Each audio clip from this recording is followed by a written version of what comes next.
আল্লাহকে জিজ্ঞেস করে, আল্লাহ আপনার বান্দার রমজানের এই নেকিটা 70 লিখতামনি। আল্লাহ বান্দার দিকে তাকাইয়া যখন দেখে গুনাহ থেকে মুক্ত, আল্লাহর জিকিরে তার জিব্বা ভিজা, আল্লাহর মহব্বত তার কলিজার মধ্যে, সুন্নাত মোতাবেক তার জীবন, আল্লাহ তখন বলে না 70 না 700 লেখো, 700, 7,000 লেখো, 70,000 লেখো, 7 লক্ষ লেখো, 70 লক্ষ লেখো, 7 কোটি লেখো, 70 কোটি লেখো, 70,000 কোটি লেখো।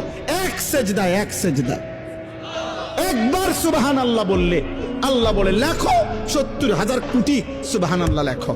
কোন কোন বেলায় আল্লাহ মহব্বতের জোশে, আল্লাহ তার মায়ায় আল্লাহ বলে, ফেরেশতা তুমি লিখো না, সাআকতুবু, আমি আল্লাহ নিজেই লিখবো। এই নেকি তুমি দিয়া পারতা না, আমি দেবো আমার বান্দার নেকি।